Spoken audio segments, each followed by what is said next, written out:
This is TWIS, This Week in Science, episode number 999, recorded on Wednesday, January 8th, 2025. So many.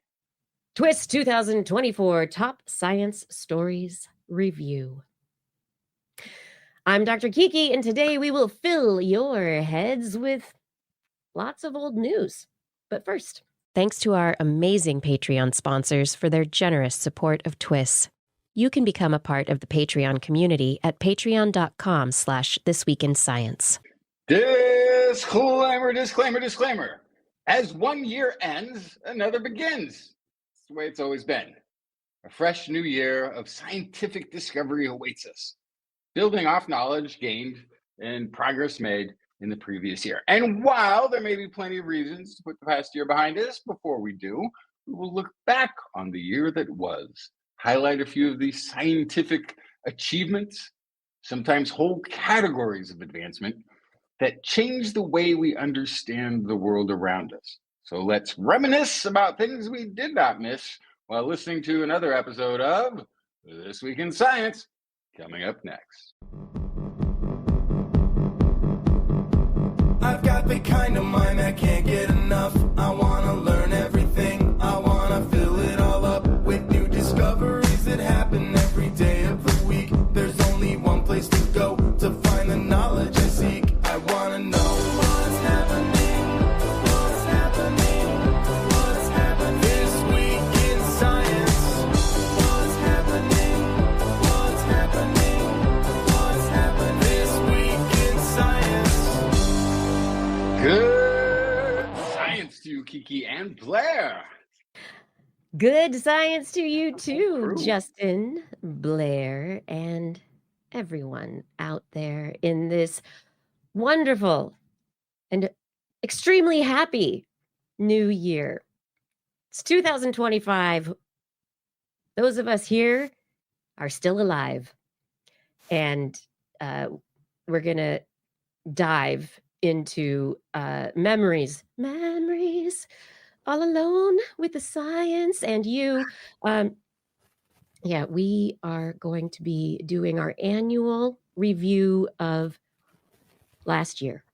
Every year we review last year, and we cover the top 11 science topics of the previous year.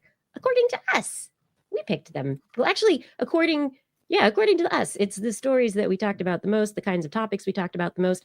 But anyway, Justin, why do we count down the top 11? Well, because everyone else has put out a top 10 list, and then it leaves you hanging, wondering, what would number 11 be? So we've included the 11th just so that no one had to, lose any brain cells trying to figure out what it would have been. But Justin, then I must know. Mm-hmm. What would 12 be? Actually, this year, 12, for the first time, 12 would be global warming. It is. I don't think it's there. I don't think it's on the list. Because it was just such a big story, I think we didn't really talk about it a lot. We'd go, hey, it's the hottest year ever again. Oh, yeah. Hey, look, carbon dioxide levels are going up to the highest ever again. Oh, look, fire. Yeah. Oh, hey, LA, I'm sorry for what you're going through right now, honestly. Yeah. And thoughts are, what I'm not going to say it, but our hopes are that as many people as possible come out of those fires in Los Angeles unscathed, safe, and healthy. And, you can't blame one incident on climate change, but at this point, the climate has changed. I mean, like when everything that you're not supposed to blame on global warming is the unprecedented event of its scope in relation to any that we have seen before, I think it's okay. Yeah, you can't blame extreme weather on climate change, but you can blame the frequency of extreme weather and the severity of extreme weather on climate change. And in this case, frequency and intensity are showing up constantly. Yeah, absolutely. but it's just one person. It's just, one piece of data is just an anecdote. But you start putting it all together and it starts telling a story. Yeah. It's causative. It's no longer correlative in any way. No, we're not going to go there. We are in the era of the increased carbon. We are living in a greenhouse gas effect. We are experiencing the consequences of all of the things that were predicted. And I know our predictions show it will be coming up in the future. But I would like to suggest that we really focus on none of the climate doom and gloom, and we focus on the solutions that people are working on. We can talk about the problems with some of the solutions for sure, and we can talk about what's going to work and what's not and all that, but I think we should talk solutions talk. And I almost agree with you. That's how this is always. Right. And I almost agree with you because I wish that's what was our only lot in this conversation. But unfortunately, the doom and gloom is not being talked about. So we have all of the things that we have to discuss, because if the other half of that conversation with the media was like, run for the hills or whatever, then you could be like, okay. Don't run for the LA hills. Instead of just running from the hills. Too soon. There's other things we could do. But because they're saying nothing at all, you kind of have to hold up both sides of that conversation, unfortunately. Absolutely. There's a problem. What are the solutions? We can talk about it. But anyway, that's what 12 would have been. It would have been. So, okay, we delved into that. But we're not going to talk about 12 because it didn't make the top 11. List anybody. Okay, so we are going to be jumping into our countdown in just a moment. But right before we do, which is right now, I want to remind you that if you subscribe to the TWIS podcast on your favorite podcast platform, you will be updated with our weekly broadcasts every time we publish them. Also, we are on YouTube, Facebook, and Twitch for our live video, and the recordings of those video broadcasts. And our show notes and other links and information are at TWIS.org. And you can look for This Week in Science. But now it is time for Last Year in Science. Yeah. You ready? So number 11. 11.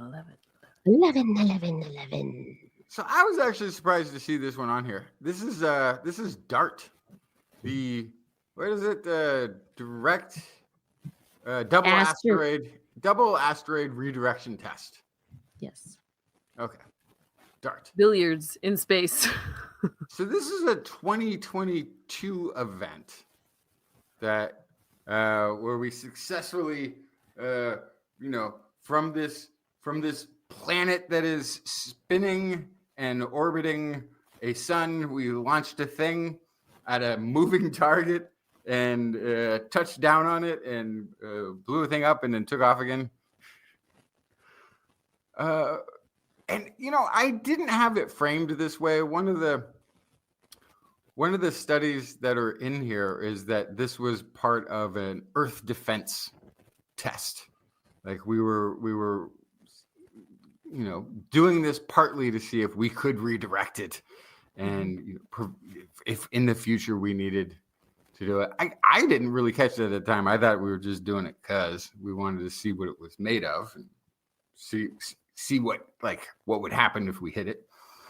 So we did. But the reason it's a 2024 story is because 2024 is when we got a lot of the analysis done. We started to figure out, okay, we did this thing back in 2022. What do we actually do?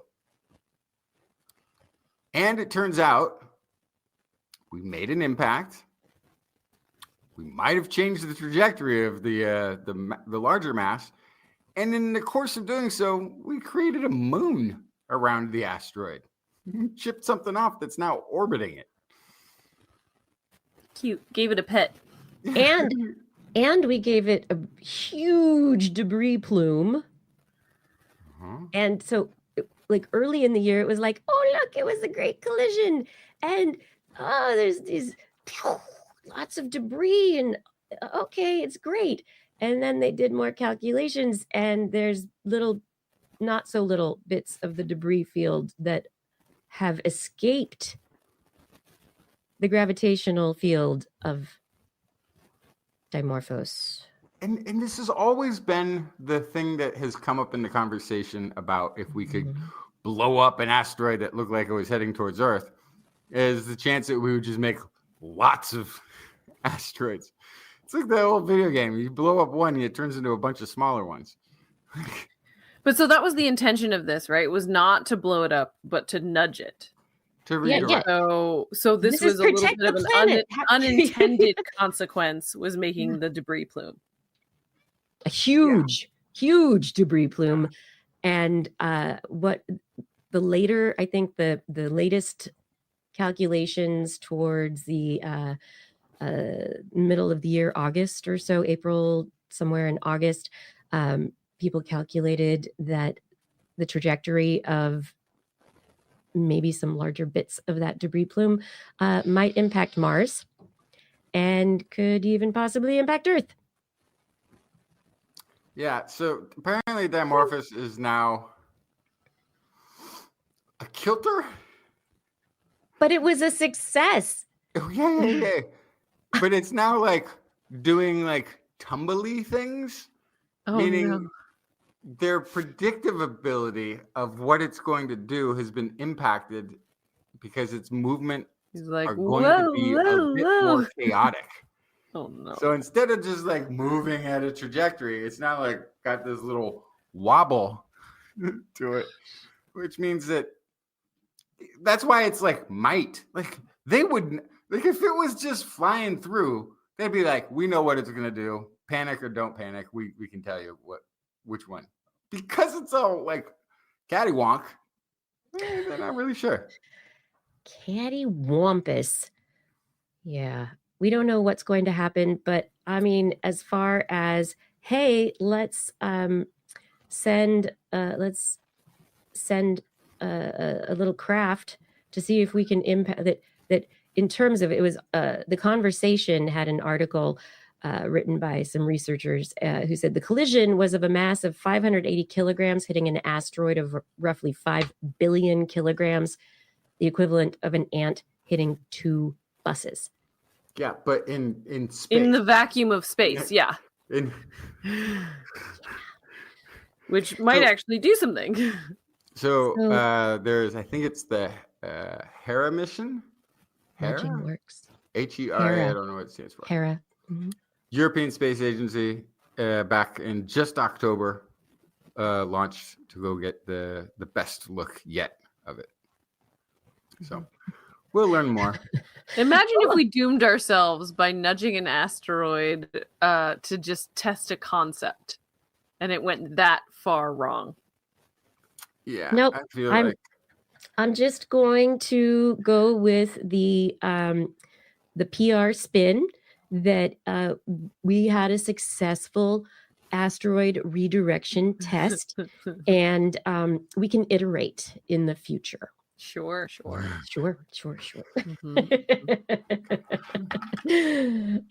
Yeah, I loved the darts. I love the dart story, and it'll probably keep giving us more with her later. That brings us to number 10. De-extinction. De-extinction, that's right. Your favorite topic, Blair. Yeah, absolutely. Why save the animals that exist when you could bring old ones back? Anyway, there was some interesting news about the southern white rhino, which has been in and out of the news now for years, trying to figure out how to save these 2 little northern white rhinos that are the only ones left. And so in the southern white rhino, they were able to basically do IVF in a southern white rhino. And so the hope is that they could then do that after this proof of concept with the northern white rhino, which there's only 2 of. So since there's only 2, they need to do all sorts of kind of genetic meddling in the lab before trying to impregnate a rhino with that embryo, maybe impregnate a southern white rhino with a northern white rhino embryo so that they can try to increase the numbers. My whole thing is, how many southern white rhinos are left? They're also endangered. Maybe just take care of them. But anyway, that's not the point of today. We're counting things down. Then there was a lot of mammoth news, mostly out of Colossal. They were trying to figure out how to use elephant stem cells to then they threw an interesting kind of monkey wrench in the business by saying they were going to bring a Tasmanian tiger back. All just seems like a lot of words at this point, but it was interesting news. And then also we learned that for sure the woolly mammoths, according to the fossil record, did not die out because of a lack of genetic diversity. So it wasn't like a genetic bottleneck or anything like that. It wasn't inbreeding. There were other environmental factors that did the mammoth in.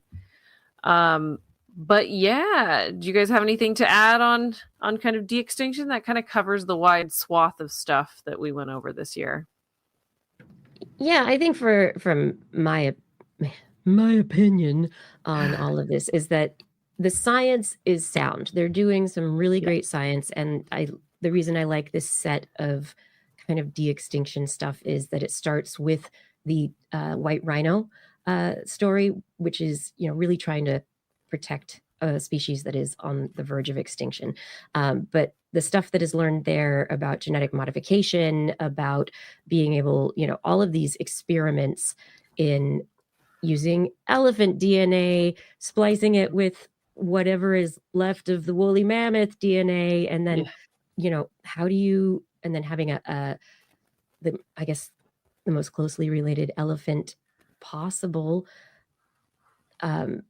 have the baby, it's not a woolly mammoth. It's, and the thylacine, the thylacine we've talked about is more recently extinct. But again, it would not be the same animal because it has to be a surrogate. It has to be. You can't take fossil DNA and turn that into an egg and a sperm and turn that into an embryo and then cook it in a lamb bag in the lab and then make a testing. That's very, very science fiction from where we are right now. What are you talking about? This is becoming more and more achievable. It is, but it's not there yet. But I think yes. I tell you what, I've always been for bringing back the woolly mammoth. And the Tasmanian tiger, I think, also would be very cool. Cool factor. But I will really, really get behind bringing back the most recent other hyper-intelligent creature that the planet has ever seen, the Neanderthals. And we have a bunch of that DNA, and we have a perfect surrogate that's compatible. We know that already. I feel like ethics committees wouldn't allow that, but that's just me. That's why before anybody invades Greenland, we gotta do like a Kickstarter to buy it and create our own rules for the research department there that allows the return of the Neanderthal. Right. I mean, big picture. Yeah, I have some ethical concerns, but why not Denisovans? Denisovans because we don't have as much of the DNA, and I'm also not convinced that they exist. Well, anyway, no, Key, your point is the important one though, is like the mammoths and the thylacines, they're the sexy option, right? Like Colossal is using that to fundraise, to promote this research that ultimately will likely be used for other things. So I think that's great. I think that it could really be of value, but there's also a moment where you have to do the kind of cost benefit analysis. Conservation groups do this all the time. Is 2 northern white rhinos, is that where we want to put our our resources, or do we want to put it into a species that has 50 individuals left or 200, right? And so that's part of the conversation too. Yeah. Can you, with that limited gene pool, how can you actually develop a successful returning species, right? Anyway, and but I think, yeah, the reproductive aspects of protecting the extant, not extinct species on our planet is actually much more important. Absolutely. But, you know, PR, it's awesome. And a lot of this research from Colossal is PR, and it hasn't yet been published for some of it, but it will eventually, I'm sure. But I think that isn't that also what's being done when you're talking about like saving the last couple rhinos? Isn't it also like gets better PR fundraising when it's down to 2? I mean, it's the same to me. It's like absolutely, yeah. thing. But the process, the science, the technique, it's what's going to be better for all the rest of the animals that go away. Yeah, like they're talking about the northern white rhinos, but all the research is allowing them to IVF southern white rhinos and make more and more southern white rhinos. Like, shh, we're actually helping them. It's good. We'll get more of those. Yeah. Speaking of more things and stuff that doesn't disappear, no matter, we really haven't figured out how to get rid of it yet. And number 9. Number nine. Number 9 on episode 999. Oh, if you're into numerology, that's it, everybody. Anyway, number 9, plastics everywhere. This is the year that research really came out finding plastic in everything, microplastics everywhere. It's in every little bit of everything. And the first story of the year that we covered was plastics in penile tissue.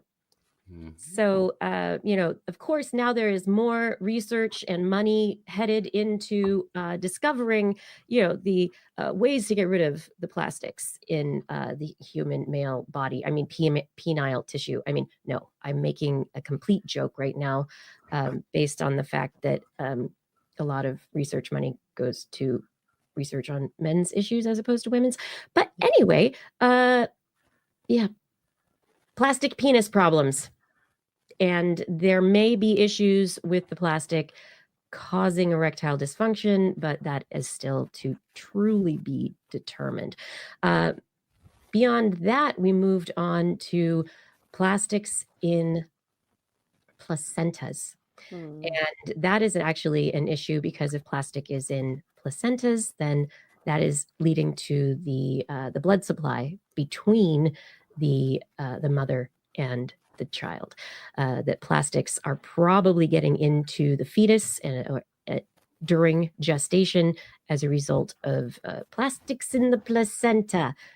We talked about this story when we had our guest Jess Hebert on the show one evening. She's a placentologist and has all sorts of great things to talk about there. But there's definitely still more to learn about, the impacts of these microplastics, what they do, how these polymers, the polyvinyl compounds, how these nano and microplastic pollutants actually impact development, gestation, immune systems. What happens? What goes on there?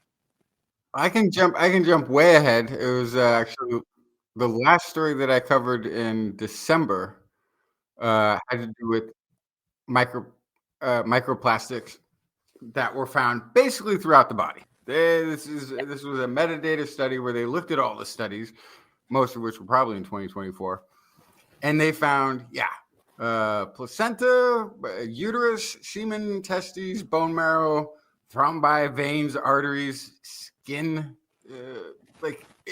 there's microplastics throughout. They also noticed that when there was disease, that the lesions of the disease, the sort of affected tissues, had higher amounts of these microplastics. But the thing is, they don't know if that is a causative or if it is the lesion tissue is just trapping more of the microplastics. But they did at least find that correlation that sort of diseased or damaged tissue is seeming to collect more of the microplastic than. And in that instant, if that case, it could actually become a diagnostic tool.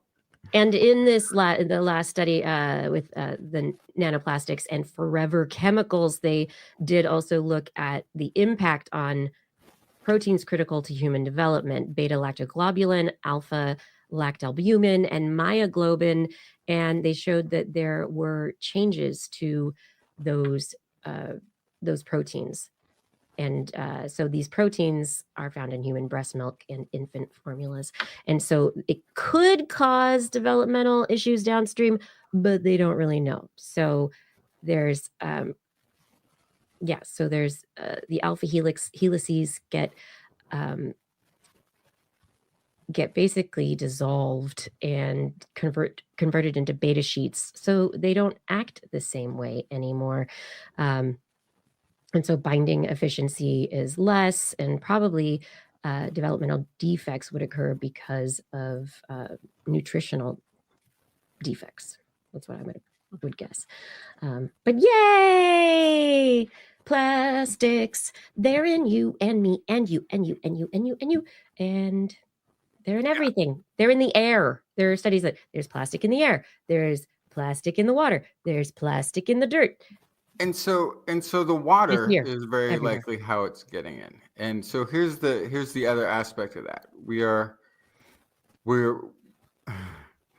trying to come up with ways to filter this stuff. We covered one that somebody had created a foam filter system that might be able to filter large amounts, but it's different chemistries. It's different. Like the plastic isn't like one plastic. It's a whole range of chemicals that are involved in this. And most of them are making it through water waste treatment plants. Now, depending on where you live, that's a big deal or it's not a big deal.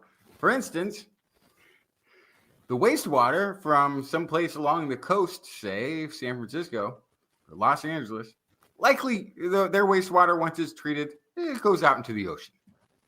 So then, marine life can be affected, but not people. However, you have to remember that the water that they use, like we were talking about, we learned this on the show. We had a guest was talking about this.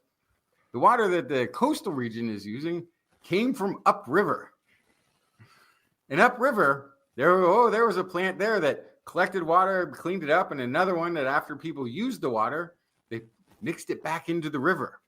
And upstream from them, there was a community. Upstream from the Mississippi River, I learned this recently, has about 4,000. No, more than that. Over 4,500 water waste treatment facilities. Meaning there's 4,500 iterations of that water getting used in households, flushed down drains, out to wastewater treatment, put back into the river, collected again by the next community downstream that needs water. So this is we're contributing in some cases in different degrees of our downstream populations for this. And recently they also found there's all sorts of fluorine chemicals, things that are associated with pharmaceuticals and forever chemicals that are also maintaining this chain, staying in this chain of the recycled water that we use. Yeah. But plastics, yay! Let's move on from plastics to Blair's favorite topic. And honestly, I know I think you gave it on purpose. I did. Yeah, I know you weren't here for a lot of these stories, but 8. Yes, number 8. What is it, Blair? Robots. So a few nightmarish things happened this year. Last year, somebody made a robot that has human tissue on it. It was a biohybrid robot that was powered by skeletal muscle tissue, which Oh yeah, this guy, the Pepto-Bismol face. I remember him. One of my favorite weird, gross. Yeah, this is a big no thank you for me. They made it smile with electrical impulses. Mhm. Just why anyway, so they did that. Then in April, this one I'm really glad I missed this show actually. Engineers built a robot that is so good at reading your expressions that it can predict the expression you're about to make and make it before you.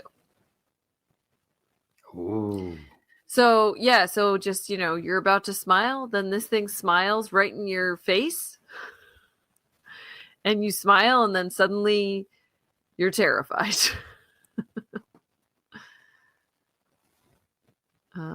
No, thank you. But it's the timing of it and the prediction of it is fascinating because they're using machine learning to understand how the human face makes expressions. And oh, you did this little micro expression, which means you're going to smile, right? The predictive power of that is really ridiculous and scary. It's scary as a robot, but then actually you realize how they're actually going to use it, which is to make money. But anyway, then also there was, if robots can like match you and mirror you, you'll get along with them better. Yeah, right, and then they can sell to you. Also, engineers gave a mushroom a robot body, and it moved. I missed this one too. This is wild. So this is very reminiscent to me of the story that we reported on in the wrap-up show last year. It was one of my stories for 2023, which was the goldfish in a tank with wheels. This seems very much like that. It's a mushroom in like a robotic octopus, basically, and it's moving around. Wow. But it's mushroom powered. That's cool. You know what? I'll be taken over by mushroom robots. That doesn't bother me as much as the human face made out of Pepto-Bismol goop. And then the last one was in September. There was a humanoid AI that was kind of unveiled to be rolling out into human homes. So it looks very much like the Tesla robots. The Tesla robots from the big Tesla event that happened recently that turned out to be not AI powered and totally fake. Yeah. It's a person in a robot suit. It's a robot being powered by a person behind a screen, like the Wizard of Oz. But no, these are actually supposed to be real AI humanoid robots. They have video footage, but also after that whole Tesla thing, I don't know, maybe I don't believe it. But these guys are supposed to be rolling out to select homes. Is there a date in here? I don't see a date. Soon. Yeah, it's not going out yet, but they do already have an earlier version of a robot that does not look anything like this that is being used in warehouses and other places. So the company is making robots that work. Yeah. My whole thing is why do you want a robot that looks like a human? Because you could achieve pretty much everything that you need to have achieved in a home by a robot with probably a better body design. I understand that evolutionarily we got here, but there's a bunch of reasons for that the robot doesn't need. They don't need to be bipedal. That's very floppy. Yes, I understand why. It's hubris. I get it. But it's only slightly just make yourself a nice astromech. Just have your little R2-D2 with arms. Like, why?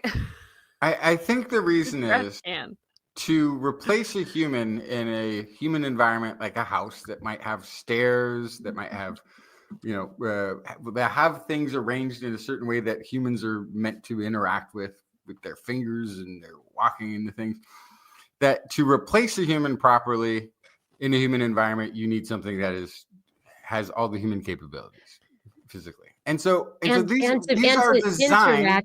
interact in a humanistic way, right? So I don't know that Why? that's no, I don't think that that's going to be part of it so much. I think what it is designed to do is replace labor, replace Right. human labor in households. You're for right. rich This is all guys, but really they're going to be walking through the It's- Amazon warehouses, right? That's what you're saying. They're going to be folding sheets and doing laundry and preparing meals. They're going to be working for very wealthy people who are kind of annoyed that they have to have actual humans in their home.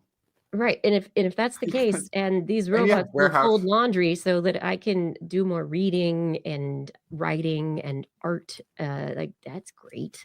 Although I would never be able to afford one of these robots.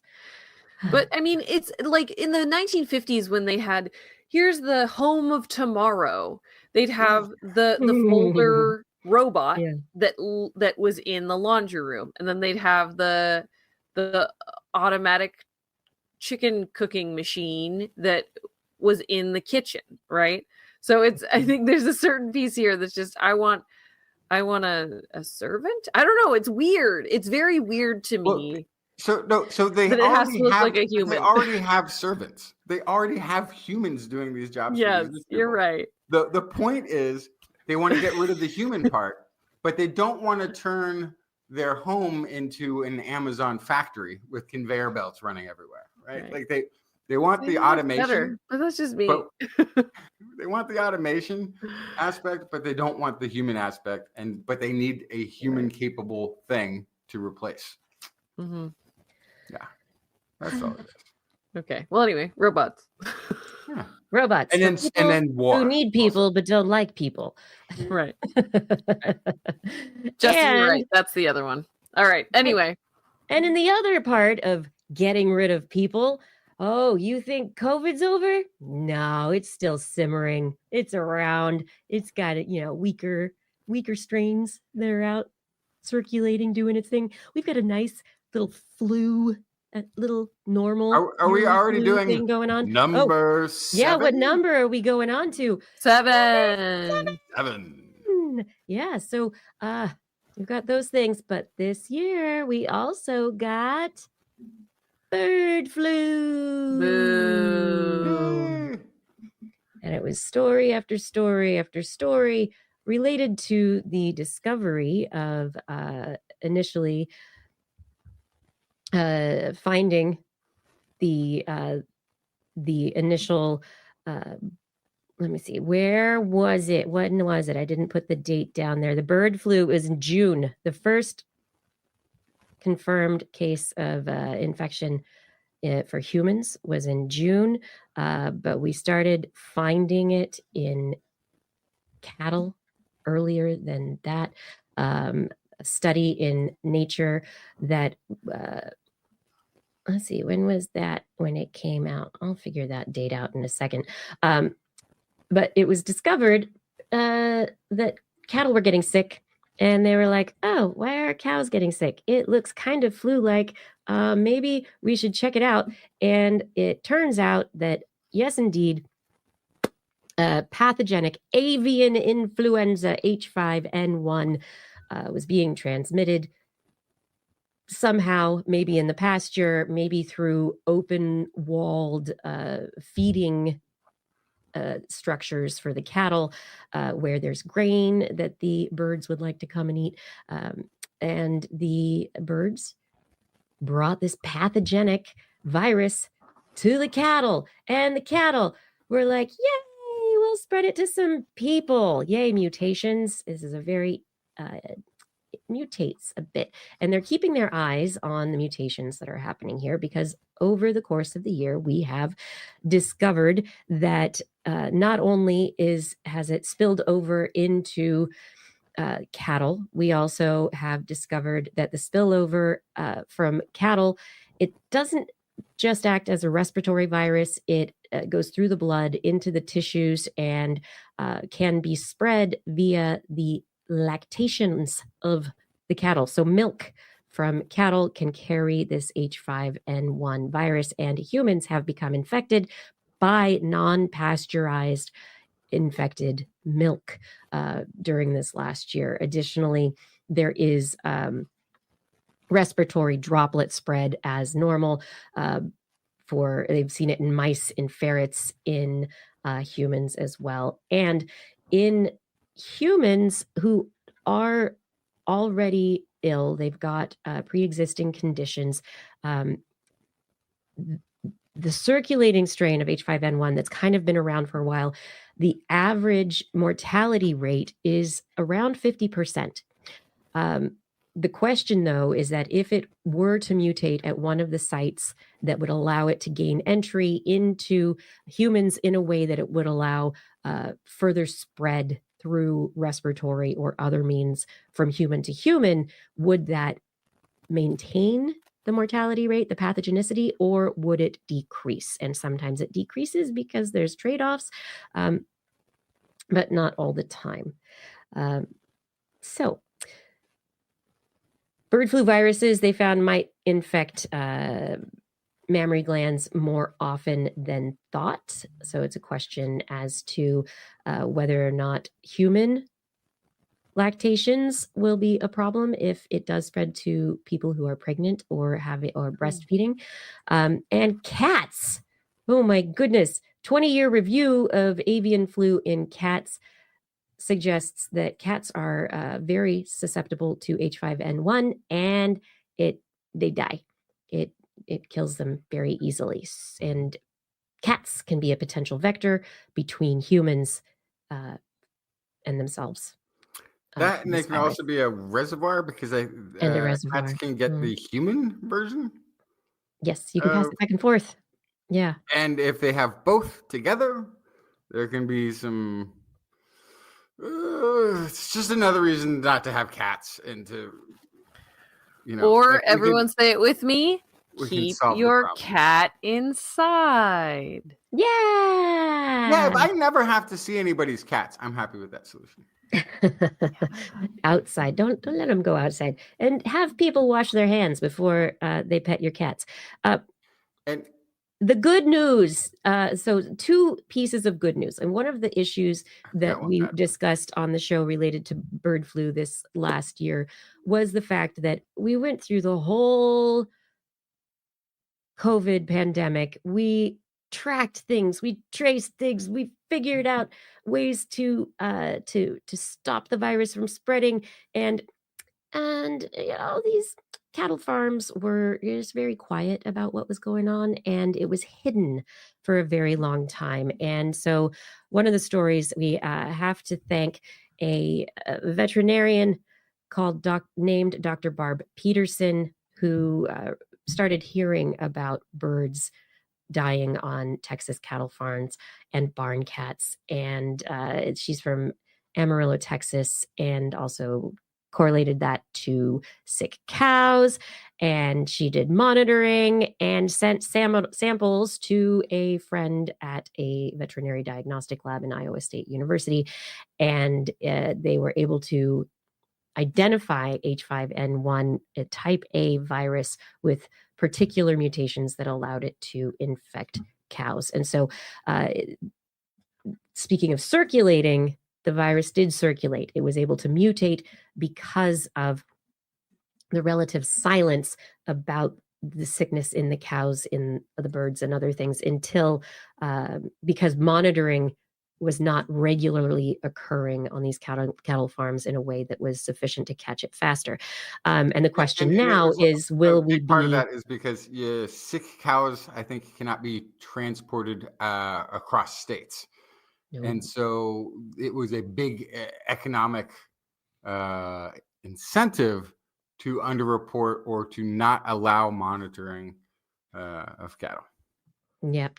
And so, not only that, but the question is, what did we learn from the coronavirus and the pandemic? And if mutations happen and this avian flu does become a human issue, will we be ready? And in one good news piece of research this last year, researchers at the University of Houston wrote back-to-back papers in Nature Communications relating the development and validation of a nasal spray immune activator called NanoSting that can control infection for multiple respiratory viruses, and also another one, nanosting SN, that protects against all members of the coronavirus family.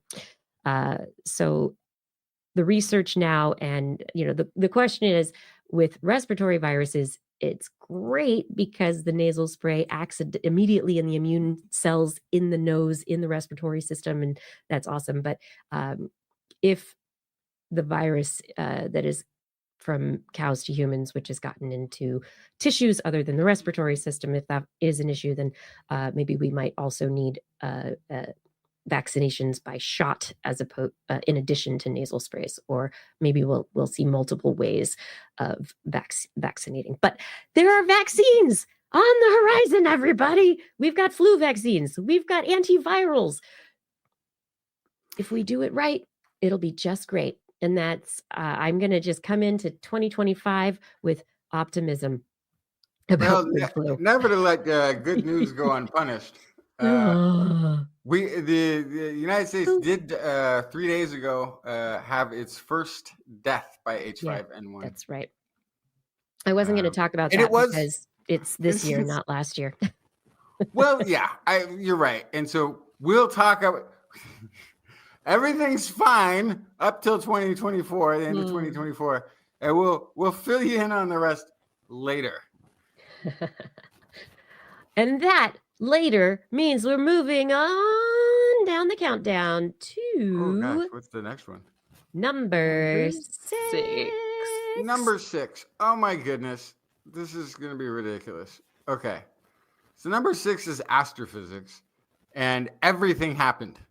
There's so much. Yeah.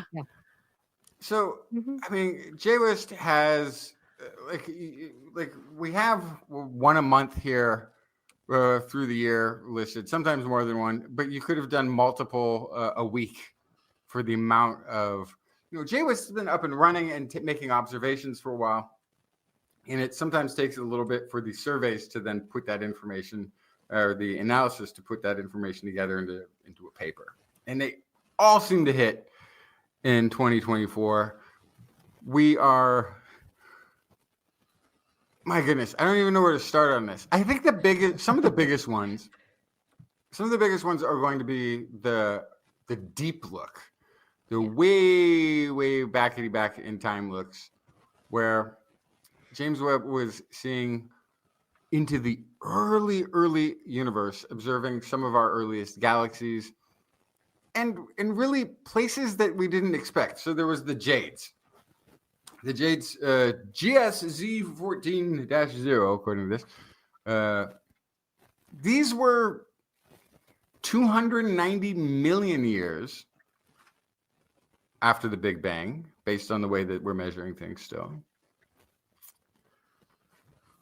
And it's galaxies. Now, they might be proto-galaxies or primitive galaxies or whatever you want to call it, but this is still 700 million years before we were expecting, based on the current models, to see galaxies. They weren't supposed to be there. And you can say, but it's just early, but they weren't supposed to be there under the current guesstimates of things we haven't been able to observe. Now we can observe it, and now we can see galaxies. We saw there was also the Red Monster Galaxy. That one was in November. It detected 3 ultra-massive red monster galaxies, each over 12.8 billion years old, nearly the size of the Milky Way. Suggesting, of course, again, massive galaxies formed much earlier in the universe's history than previously thought. There was other like weird observations that are on here that I don't recall. Like it saw the smallest asteroid in the asteroid belt, the smallest one we've been able to detect. Yeah, they did that as well. Yep. Wow. Because asteroids are usually noise in the stuff that you're looking at further away, and they went, oh, well, let's look at the noise, and they were little tiny asteroids. It's kind of cool.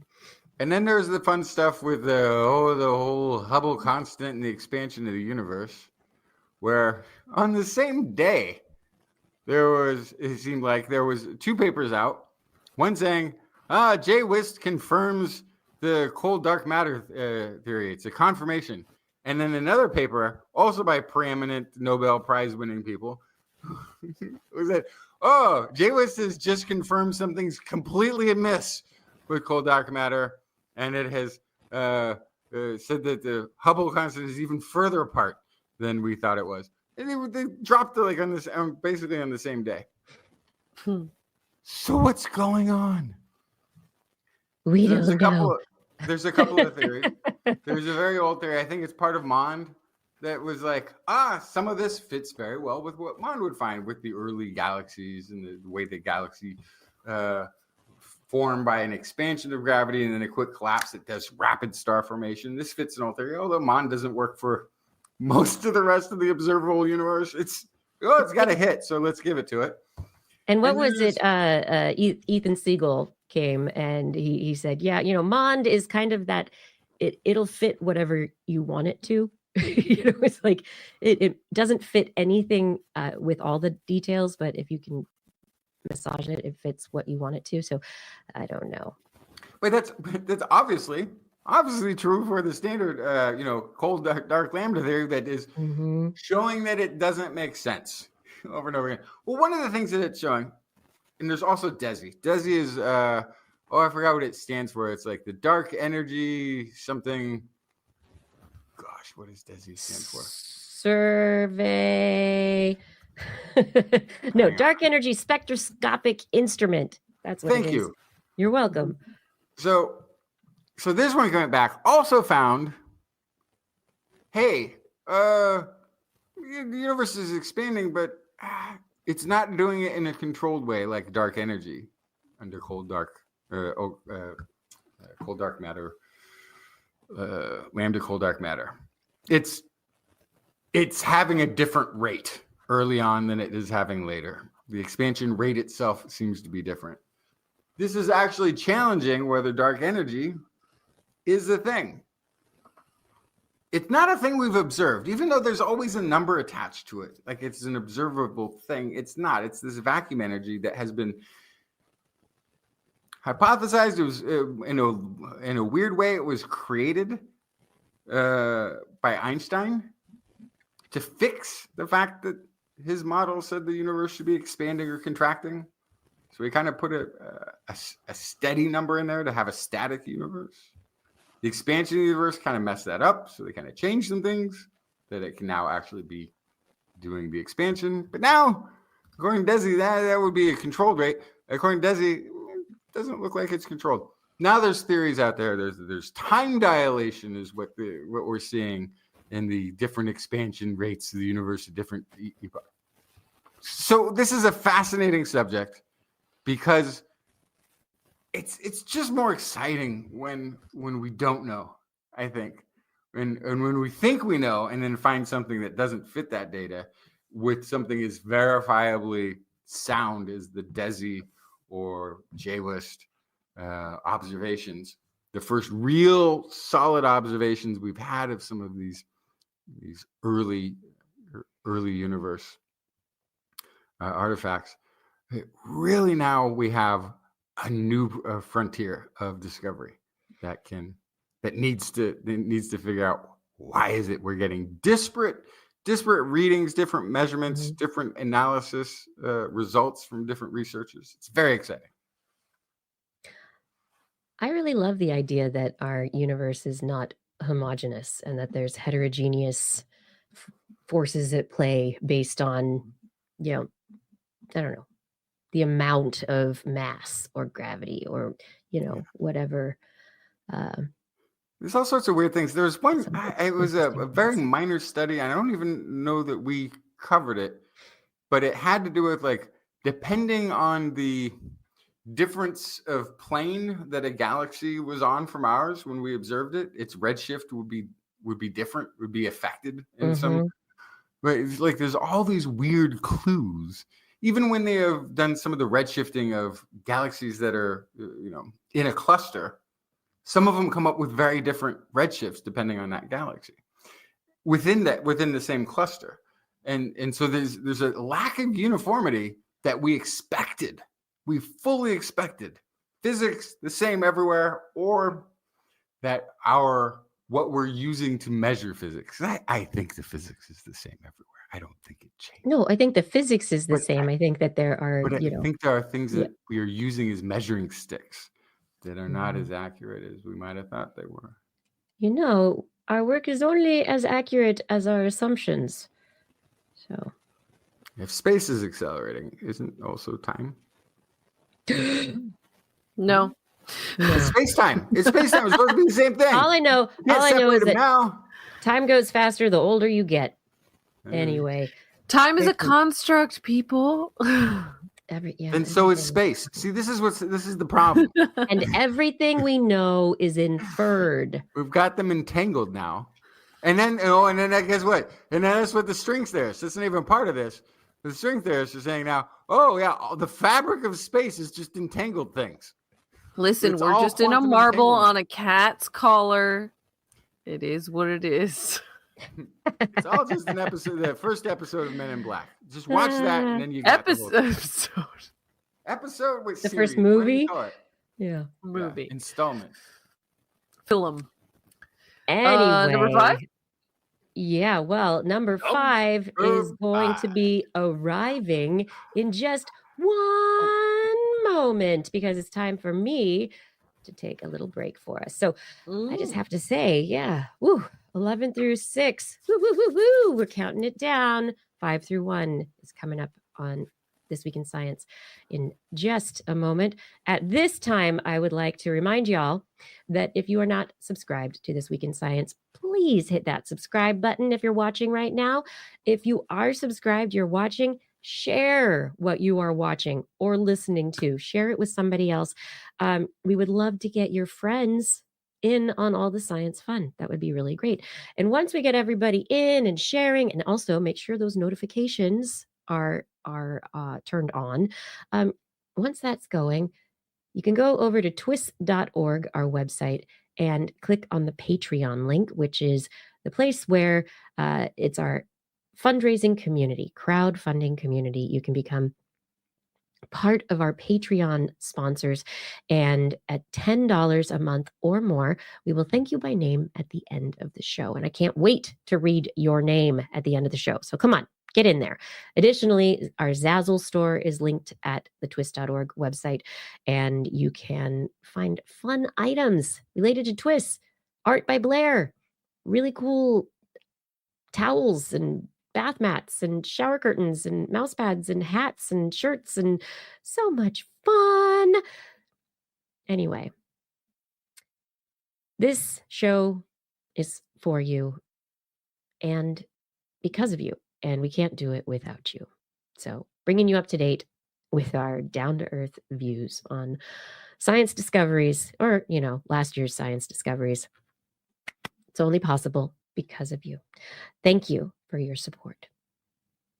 Okie dokie. Now we are going to move into number 5. Number five. So I'm taking number 5 because this was the year that I got to dig into some really interesting subatomic concepts. So number 5 is electrons, photons, and weirdness. Early in the year, Electrons are already weird. They have no mass. right? But they are negatively charged, and if electrons are stimulated in the right way in a molecule, they can be kicked off as a photon of light.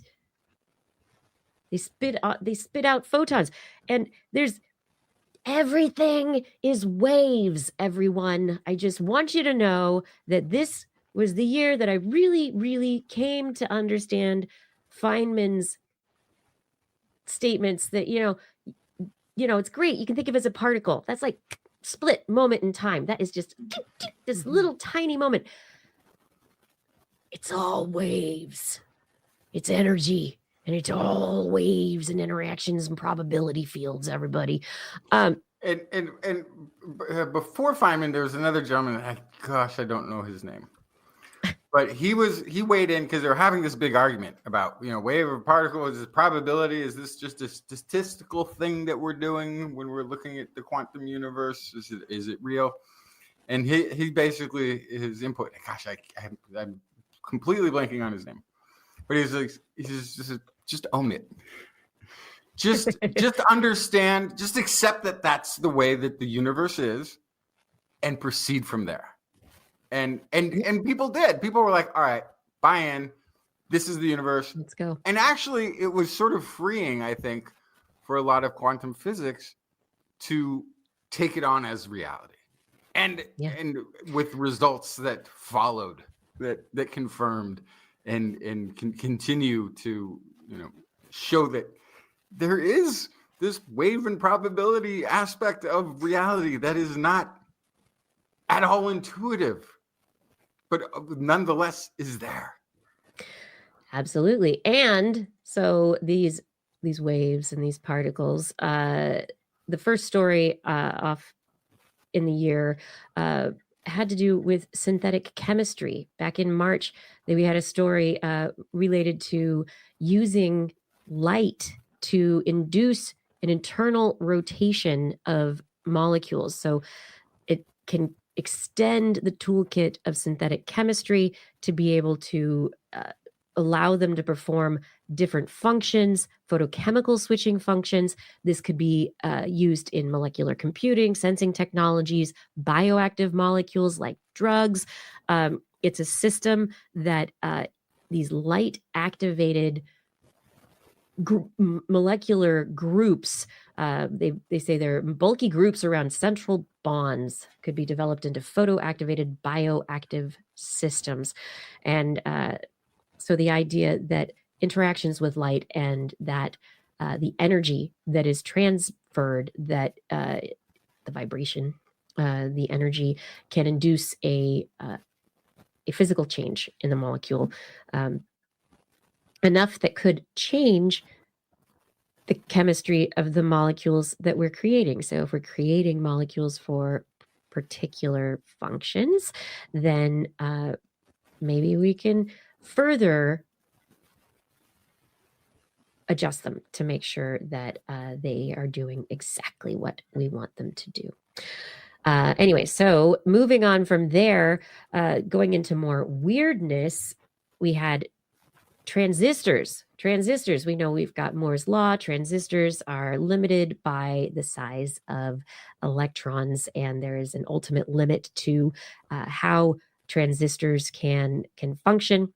And an article this last year used electrons' quantum weirdness to use the jumpiness and the kind of not predictableness of electrons' quantum behavior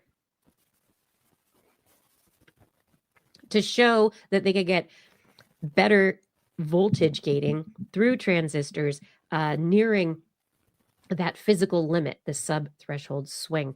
And so this particular quantum interference that they used altered the flow of single molecules through transistors, and it's going to allow basically there's quantum tunneling that happens, and the way that they're creating it, it allows these transistors to work in a much more efficient way that can maybe get us down to those sub-threshold levels for Moore's law.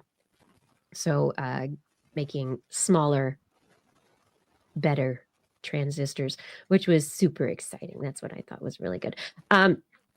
We also found out physically, when water vaporizes, we just think it's like, oh, water vaporizes because of heat or whatever, like it burns off, evaporates into the air. Well, researchers at MIT demonstrated that light striking the surface of water breaks water molecules, and then they float away into the air. No heat involved whatsoever. This is something that Wow. nobody ever thought about, and there was something always missing, and the researchers did some basic experiments, and they're like, oh, it's a light induced evaporation. It's very cool But stuff. it's also heat. But yes, but can do it. But what Heat we does are, it, but this is light only. but It's right, but so which makes sense because like the ocean doesn't boil, but it certainly evaporates quite a bit to create all the clouds and the rain and the stuff. So Yeah. Other stories this year, researchers were using what they called they basically were calling tractor beams, metasurface enabled tractor beams.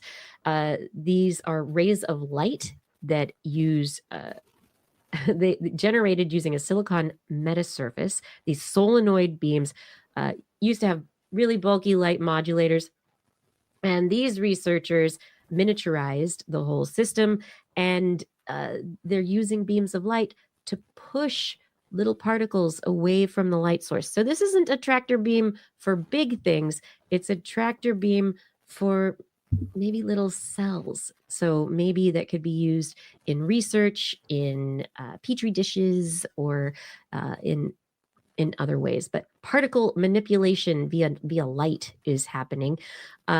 Additionally, we have the first visualization of valence electrons. These are the things that result in bonding. Oops, I moved to the wrong thing here. Yep. They were actually able to, they had a theoretical idea of what the valence conformation of the orbitals of the electron shell, what the valence electrons of organic molecules look like, and they actually were able to scan them and show us what outermost shell electrons look like in atoms, which that's tiny, tiny stuff. Oh my goodness, I love it. We have photon entanglement as an idea for potentially leading to the efficiency of nerve conduction and communication. So maybe it's photon entanglement that has something to do with the way that our nerves work, which to me was just such a wild idea. How does that happen? I don't understand. Photons in your brain? What? Anyway, helps generate circuits in the myelin sheath. And then moving on, finally, we also, this is just weird because light, goes through opaque substances. The substances like glass, they're doped with different molecules, and that allows the light to go through in different ways. It changes the opacity of the glass. It was used in lasers all the time, for the glass to change the way that the lasers are energized or magnified.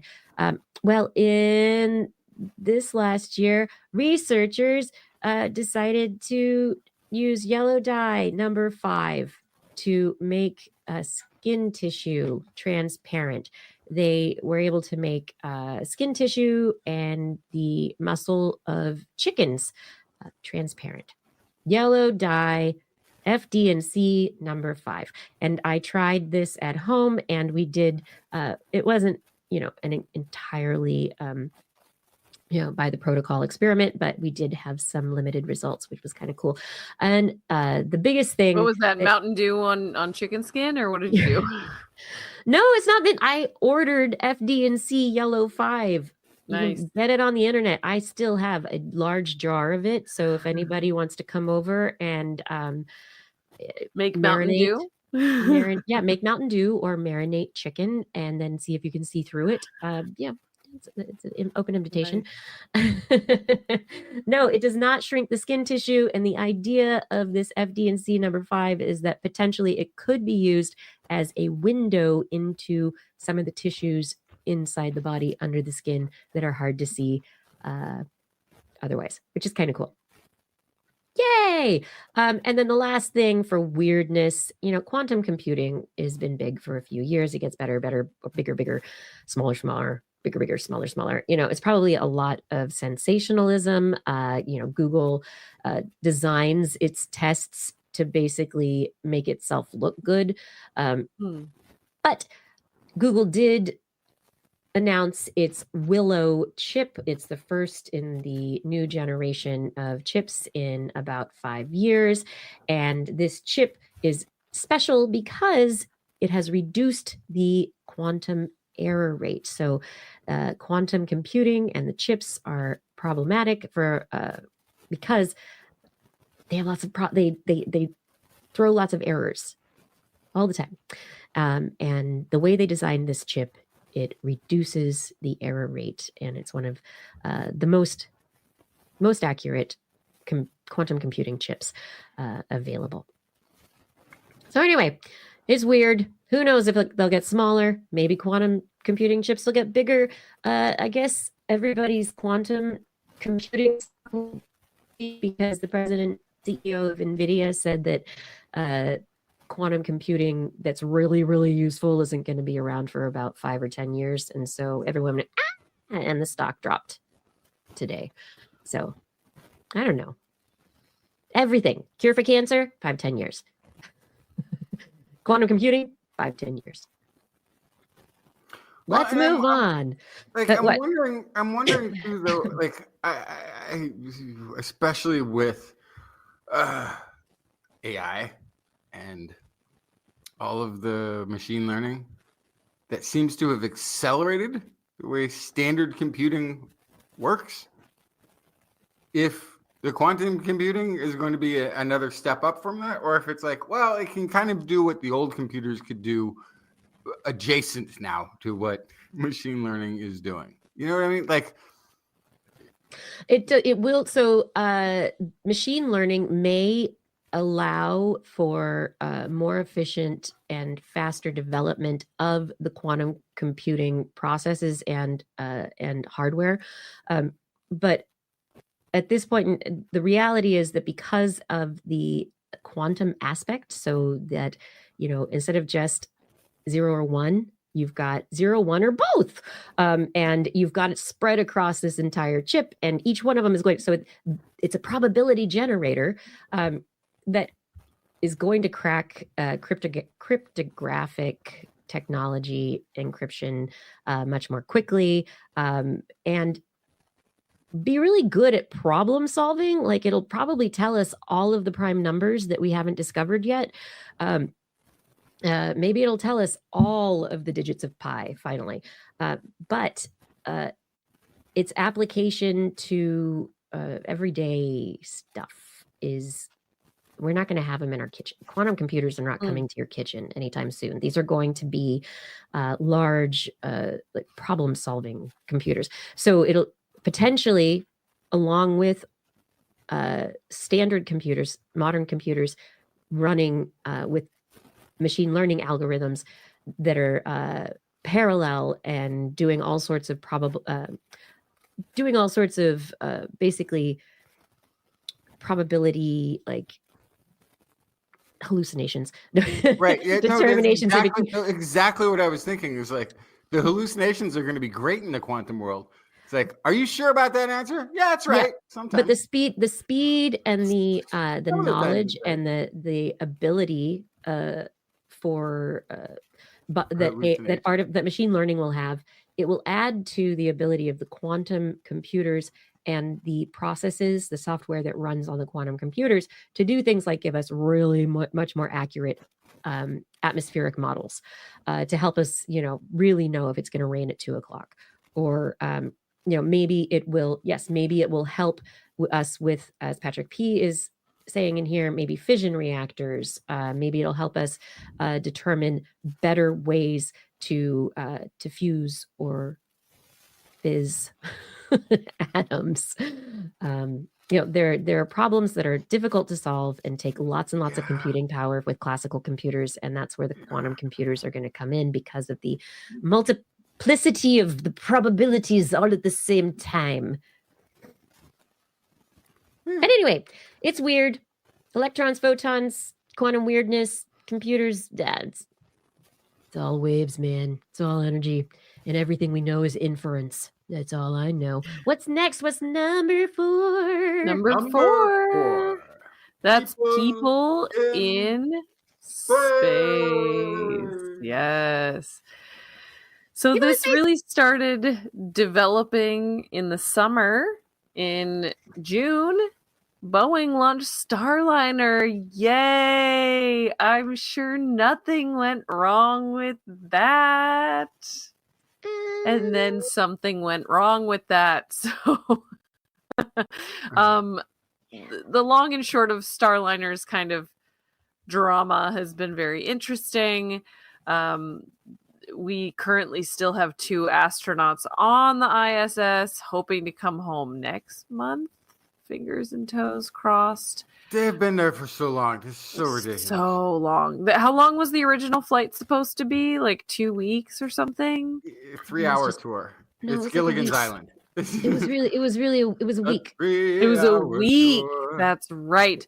And so now they will have been there for 7 months, 8 months. Oh my goodness. It's just truly wild.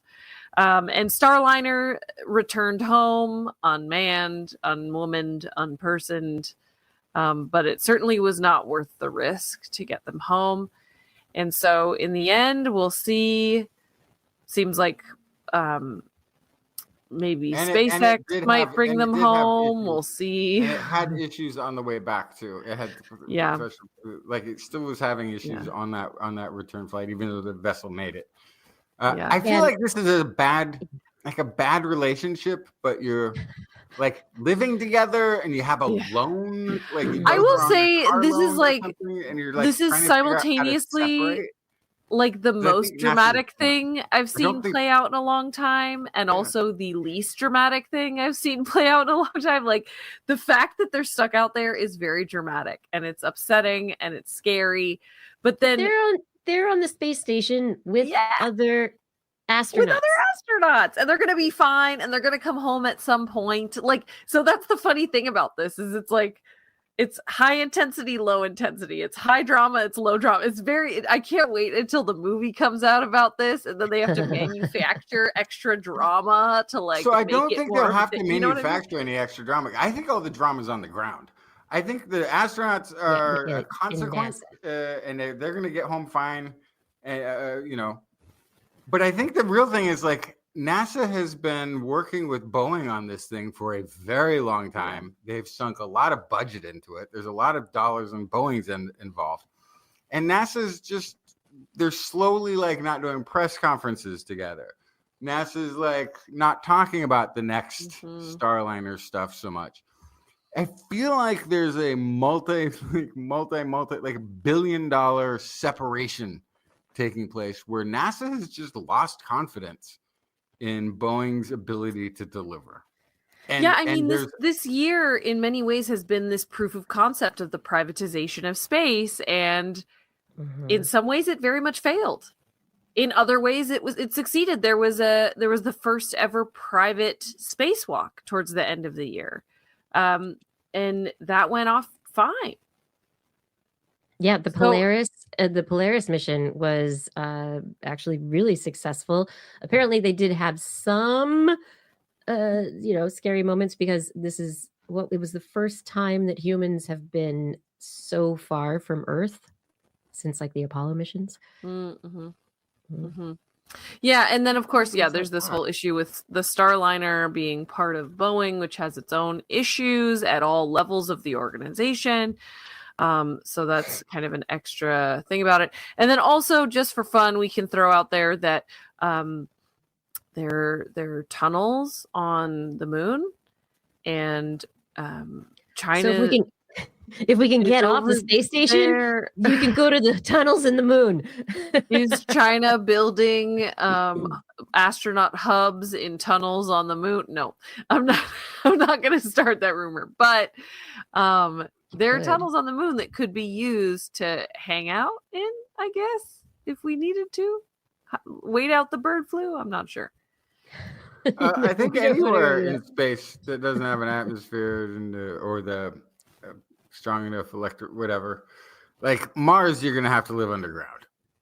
Moon, you probably have to live underground. It's radiation problem more than anything. But that's what the caves would be for. The caves would help with the radiation, so it would be easier than building our own materials to thick concrete walls. It's the same idea for Mars. If we get there, go to the caves. Let whatever the land is. Although Mars is now being barraged by an asteroid cloud, we well, they really need the caves. Do we have to do that? Anyway. Yeah, and it has been a big year. SpaceX, also Blue Origin, Boeing, ULA. Man, what's the other one? There's another company that finally got its rocket that wanted to launch sideways and wouldn't launch. They finally got their rocket to go. So the new private space movement is in full swing, and NASA has fully dedicated itself to its 2030 plan of, doing more partnerships and outsourcing of a lot of the manufacturing and technology. And that really came to light this last year, I think. But hey, none of us need billionaires or, I don't know, NASA, as long as we've got number 3. Number 3. What is it? So number 3. This is AI. Right. Artificial intelligence. Basically dominated everything. Machine learning. Right. So first we have to do the big asterisk that is we're Large using AI like it's used in the media, but it's not true AI because it's not self-aware. We don't think it's not. I don't know that that comes like I don't think most people are really that self-aware. I really don't even think like. So according to people who are experts in the field, this is not true AI.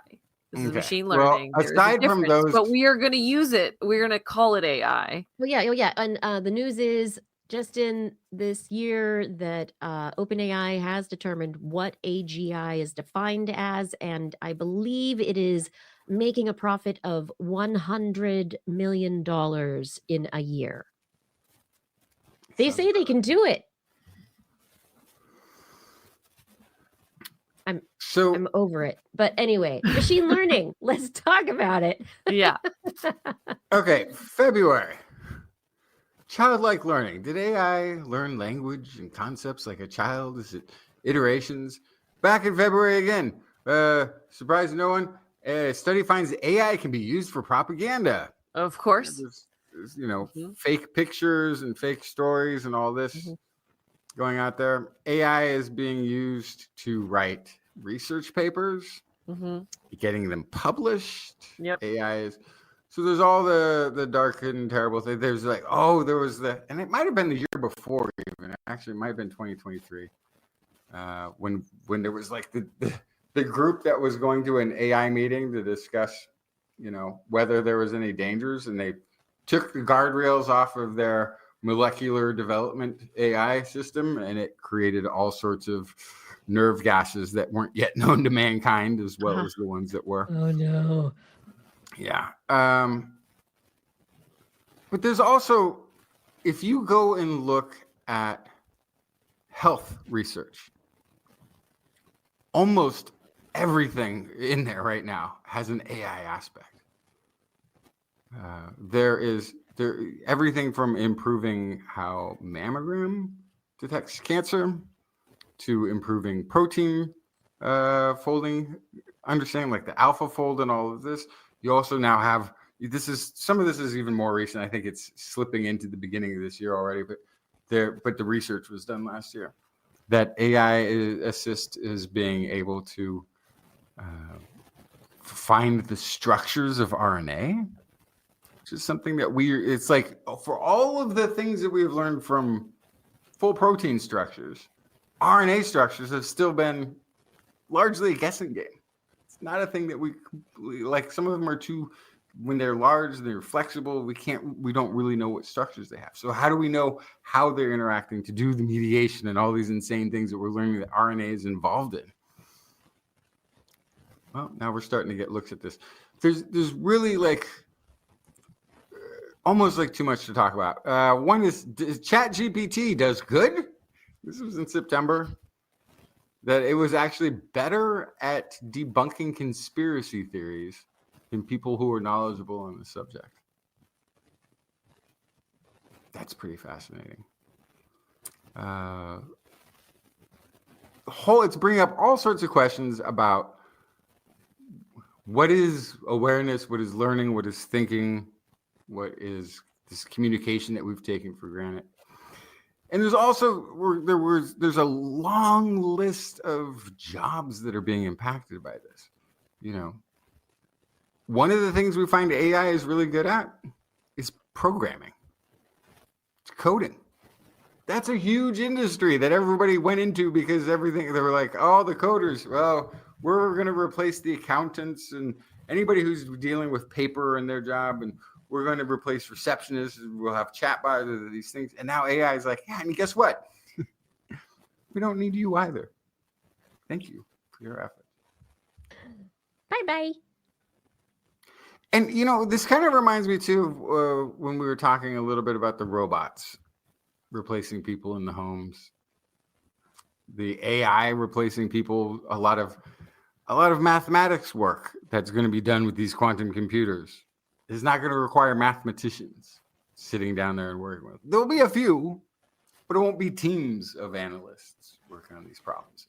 When we say that there's a lot of data and it needs to get worked through and the computers are too small, well, there's a lot of people pushing aspects of those computers to do those calculations. Knowledgeable people. We might not need them. So what are humans going to have left? What are we going to do? Now, I tell you what, if AI takes over the world, and it will, it's only a matter of time. No. We will also, in the meantime, as it does so, be having accurate mammograms that don't have false positives and recalls and unnecessary biopsies. We're also going to cure a number of cancers. We're also going to be able to figure out what actually the mechanisms of a Parkinson's or an Alzheimer's are. We're going to achieve quite a bit of positive human health from using AI. So we have to keep that in mind. This is going to be a very positive tool. And when it does take over, we have to keep in mind we are now disease-free. We're going to live longer, healthier lives slaving away in a lithium mine. But still, that's only until the robots are able to replace us there as well. I don't want the robots to replace us. Our own brains are good enough. And that is going to take us to number 2 on our list. Number 2 for tonight. Brain stuff. Yes. Kiki's favorite. Yeah, my favorite. So I'm going to talk about this one a little bit. So way back, starting in February, we reported a story on better living through brain circuitry.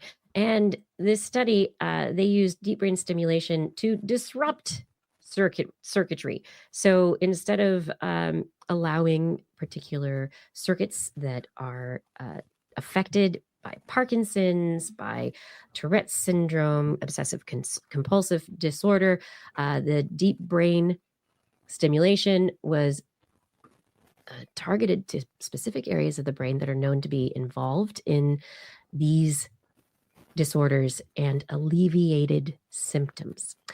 And they showed that when they were able to put electrodes in these little tiny areas of the brain, they disrupted already disrupted networks. So they were able to help mood. They were able to help motor disorders, all sorts of incredible things. So, I don't like the term disruption, especially when it comes to, technology and that kind of stuff. But if you're disrupting a bad brain circuit. I'm all down with that. Mm. But then we had stories that were not necessarily related to neurons themselves. This year was a year of a lot of focus on astrocytes, glial cells, the things that are the other stuff in the brain.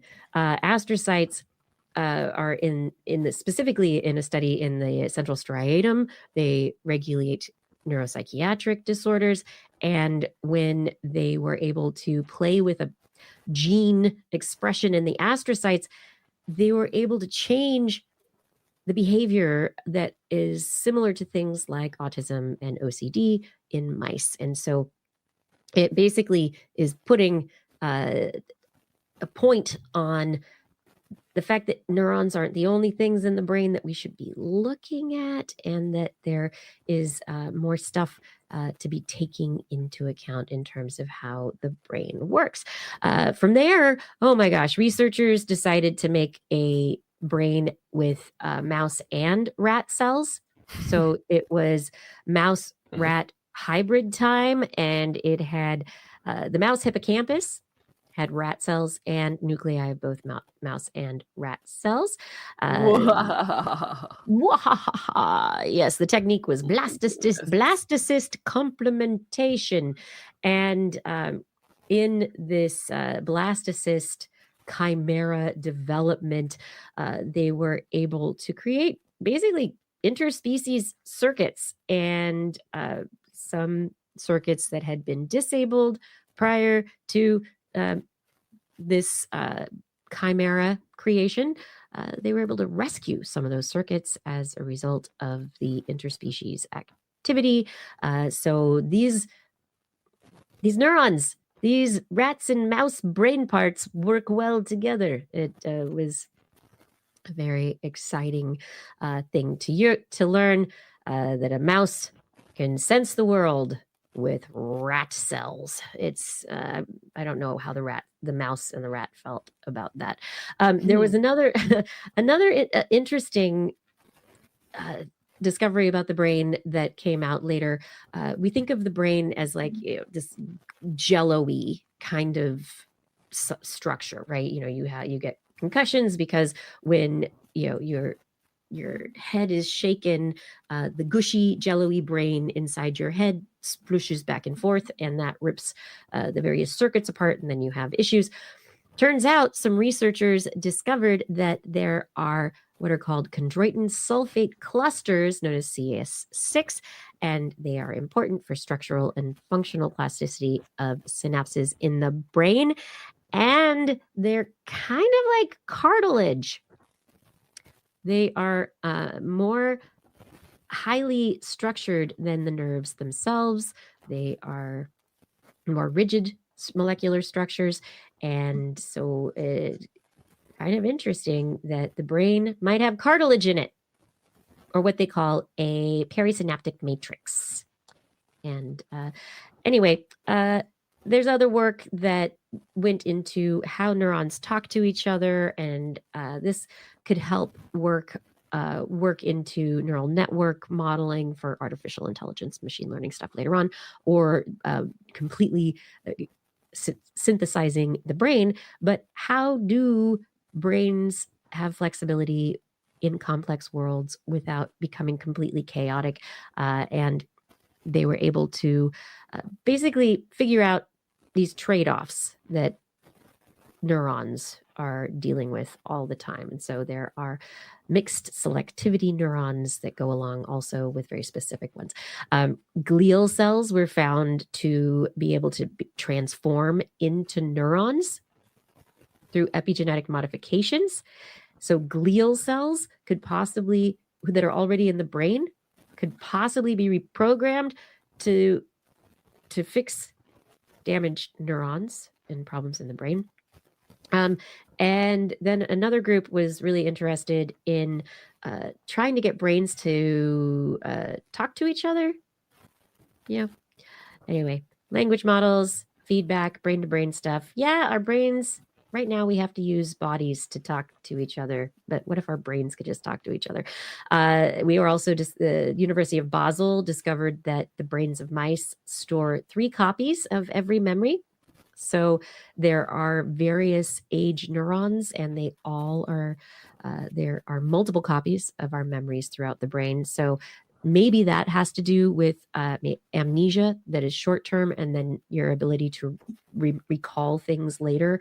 Maybe that has something to do with it. And additionally, mitochondria.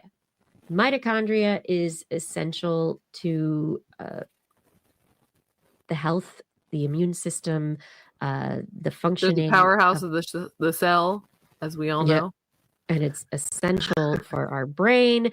And apparently, there are mitochondria that when things go bad, they start throwing these bits of their chromosomes out, and so they just like can toss their chromosomes from like one place to another, and it's not necessarily a good thing. So but mitochondrial DNA can release segments of itself that travel through pores of the nucleus and integrate into another cell's chromosomes. And then they get inserted, and there are new mitochondrial segments in there. And yeah, so how many mitochondrial insertions do each of us have in our brains? And the question is, if you have a lot of them, is that bad?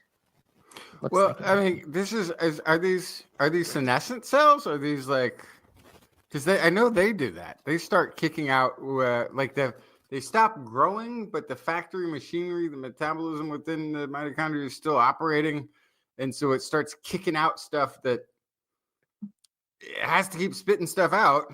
And Yes. So it stops being coherent, and it starts creating weird effects in the tissues around it.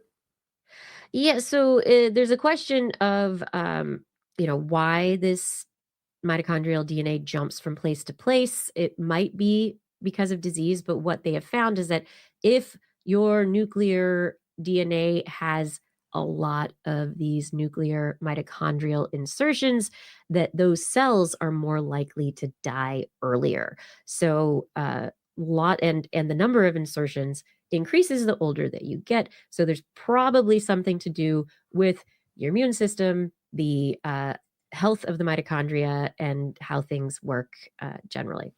So it's just, doubling down. Mitochondria are mad. They're, I'm out of here. And they throw the furniture around, and it like ends up like in the neighbor's house. Yeah. And then that's bad for the What's neighbor's house. interesting though is if that neighbor happens to be a progenitor cancer cell, it has less chance of surviving. Like there's a little bit of a trade off there. It could be great. I had That'd a be couple awesome. of. I had And a, we sort have. of a. Oh, go ahead. I was just gonna say, Blair had asked if we could be done by 10. So Yeah, I know. I gotta run through one last brain story though.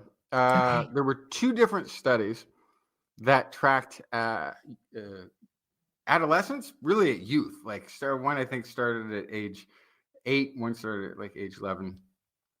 Cohort studies that tracked children as they developed, and paid attention to brain structure. There were MRIs involved. They did it was like a brain study on children.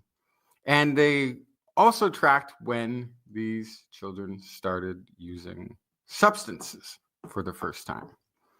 And what was really interesting is they discovered that there were brain variations that would tend towards, if somebody was like that, for instance, in one of the studies, psychosis type symptoms were there before somebody used, say, marijuana. They also found that in a lot of those substances, you could almost look at the brain before they started drinking, or they started smoking, or doing another substance.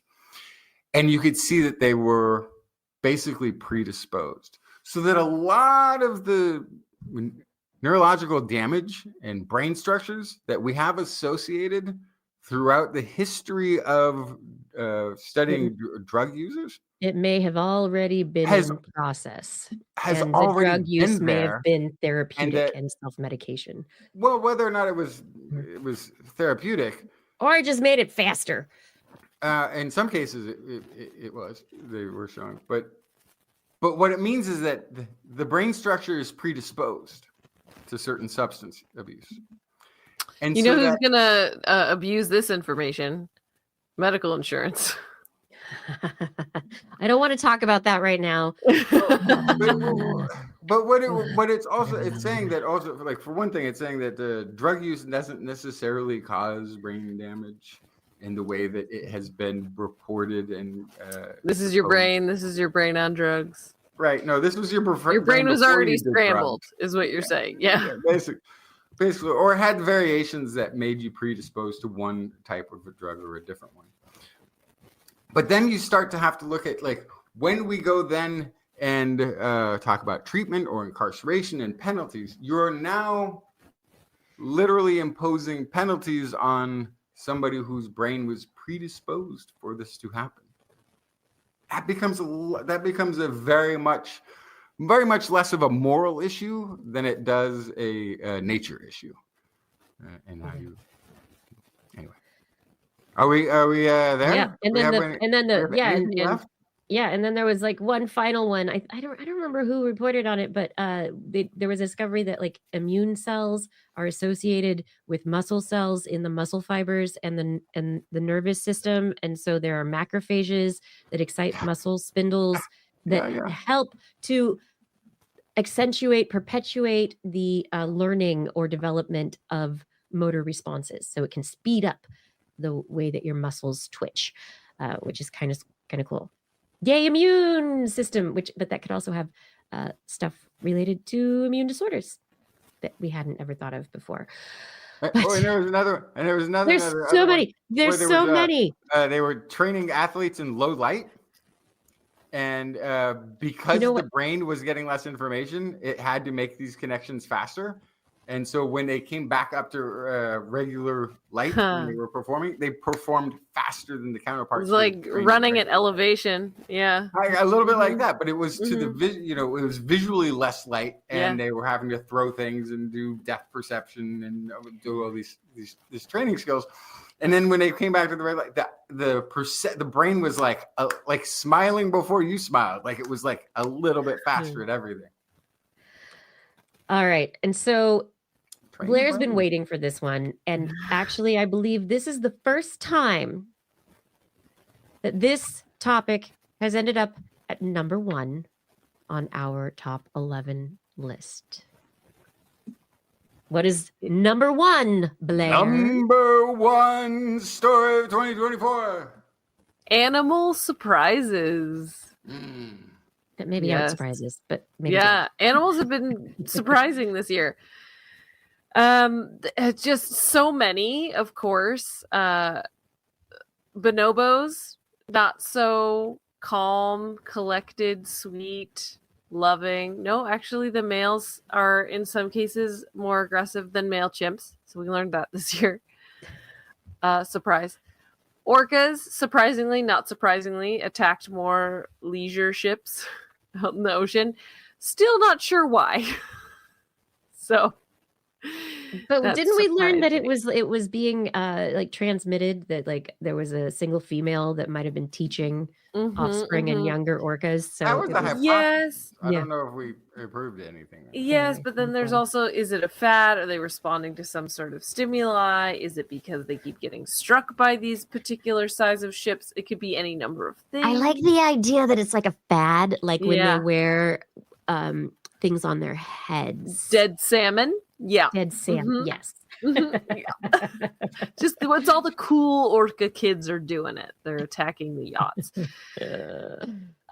We talked about, I remember reporting on caterpillars sensing the electrostatic fields of different predators so they can tell who's coming. Absolutely amazing. Crows count their caws. They know how many caws they're going to do before they start. And so we can actually tell based on the sound of the initial caw how many caws are to follow. That was Ants gave me incredible. some of my best nightmare juice of the year. Ants will amputate infected limbs off of a wounded friend.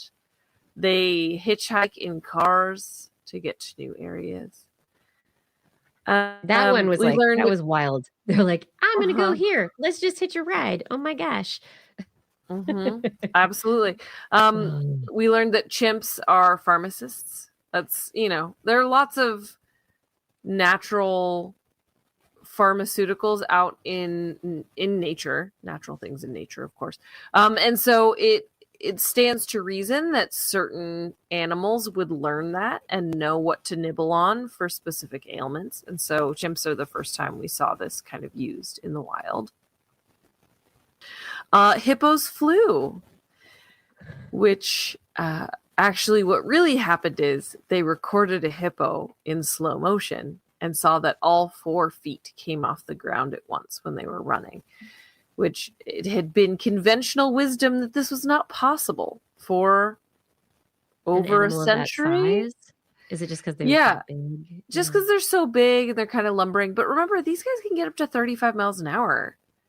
They book it. And they're called river horses. They can gallop, basically. Anyway, they're fast. The way hovering hippos momentum works, they hover. Definitely the most disturbing story of the year that I brought was about fireflies being used by spiders after they were caught to flash a deceptive signal to female fireflies. Hey, come on over to get caught in the web. So cool. Yes. We found the RNA responsible for butterfly wing patterns. So researchers were able to block that and get this wild looking butterfly we see on the screen. Two jellies combined into one. They were comb jellies, so they're not like other jellyfish, but they actually fully fused together, ended up with a single digestive system. Strange. Very, very strange. And then closing out the year with strange, carnivorous squirrels. So that was a big story. We enjoyed talking about this story. What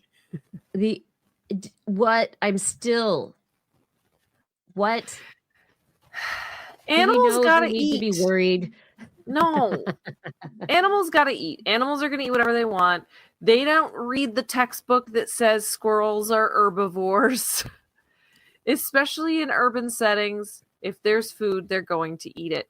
A squirrel's gonna eat a chicken nugget if you leave it in the trash can.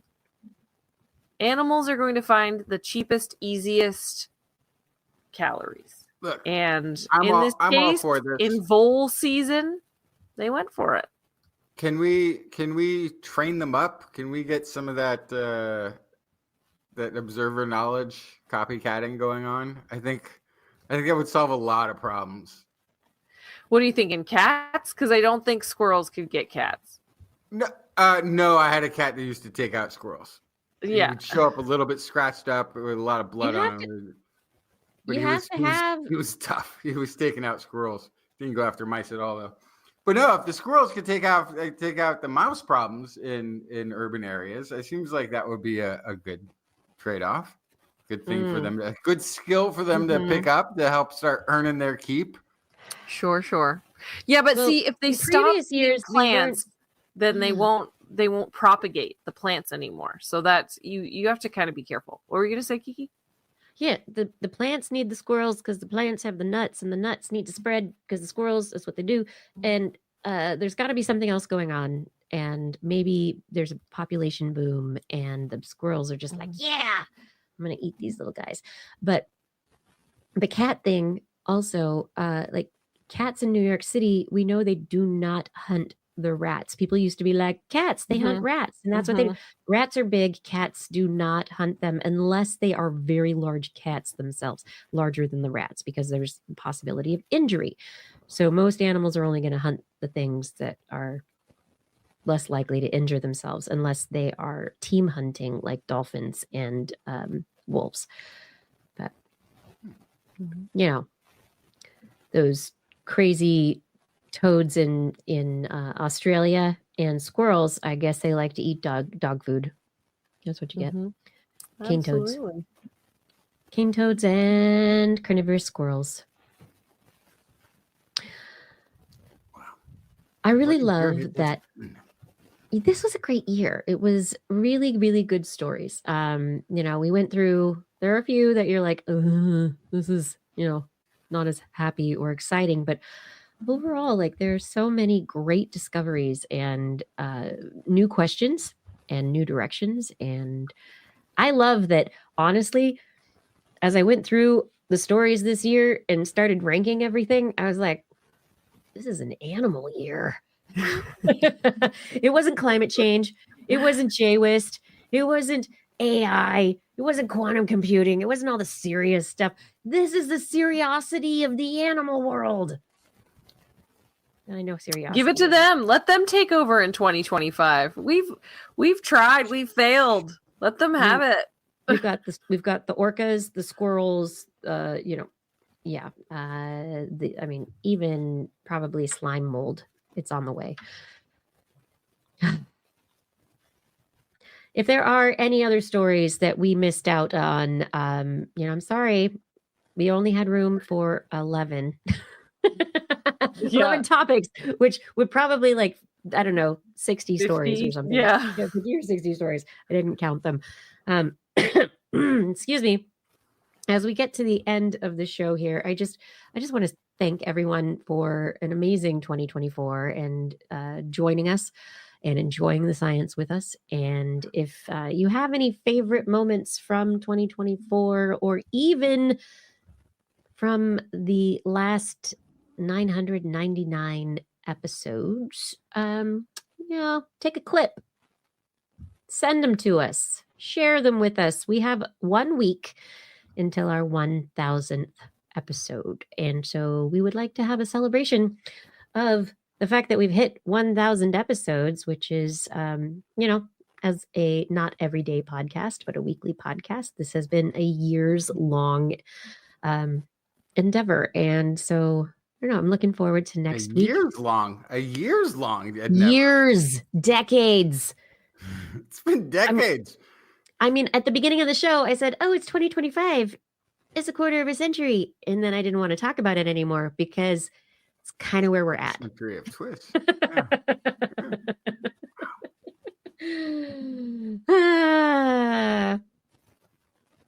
But thank you all for being with us through the many years, the many episodes.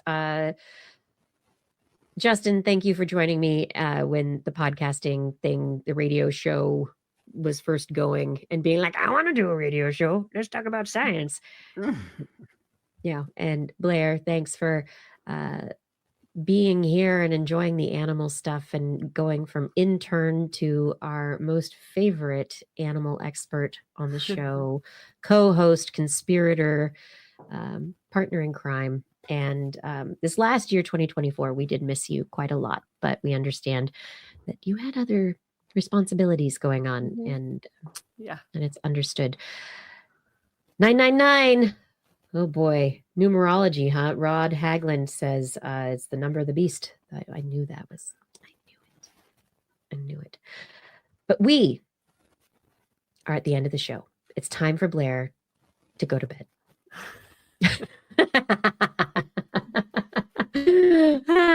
No, it's time for us to just end this show.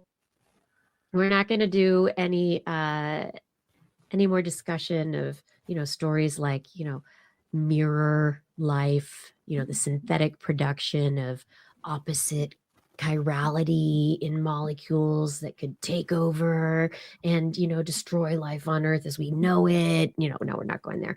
No, we're not going to talk about We're not going to talk about six-legged mice.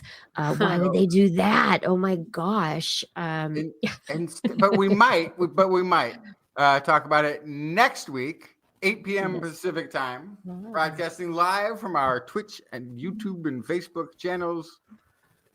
Absolutely. And at this moment, before we tell everybody that, all the ending stuff, I do have to say thank you, specifically everyone in the chat room. Thank you for being here in the chat room and chatting and commenting while we are live. Thank you to our Discorders. I don't know, somehow I lost access. They don't like my computer anymore. But I'll get back on Discord again one day. But if you're on Discord, that means that you're a Patreon supporter. So thank you for that support. Gord, Arnlore, others who help keep the chat rooms really good, happy places, the moderating of the chats. Thank you for doing that. Identity 4, thank you for recording the show. And Rachel, thank you for editing the show. And now is time for me to thank our Patreon sponsors.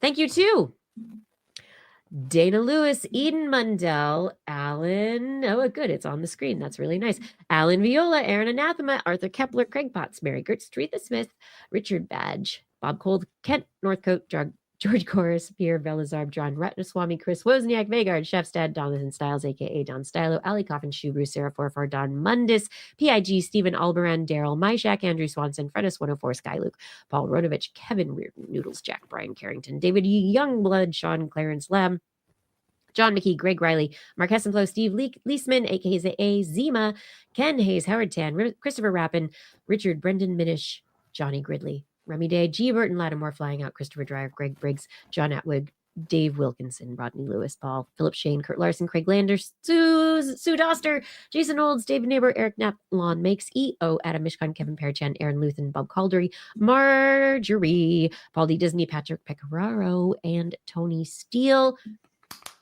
Thank you. Thank you, each and every one of you, for your support on Patreon. We can't do this without you. If you would like me to read your name at the end of the show, or, even just do another amount and not have your name read, head to twis.org and click on that Patreon link to become a supporter. Like I said, next week, it's 1,000 episodes. We're celebrating, and we're also going to do some predictions for the future. It is Wednesday at 8 p.m. And Blair, what comes next? Do you want to listen to us as a podcast? Perhaps while you, plant some hydroponic plants, let's say. Just search for This Week in Science wherever podcasts are found. If you enjoyed the show, get your friends to subscribe as well. For more information on anything you've heard here today, show notes, links to the stories, some of them will be on our website, www.twis.org.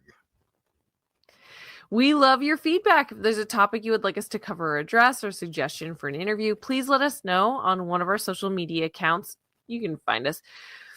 Or you can send us an email. Just be sure to put TWIS, TWIS, in the subject line, or your email will be hit by a rocket and veer off course and break into a million pieces and fly into 2026. We'll miss it. Oh, my. It's quite a travel. Hey, next week is the prediction show. And so while we look forward to discussing science with you again next week, it's a kind of a special episode where we will make predictions in science for the following year to come. So you won't have to wait until the stories happen. You'll get to hear about them before they happen. And we'll also look back at last year's prediction show and see how well we did, if any of the things that we said turned out to be true.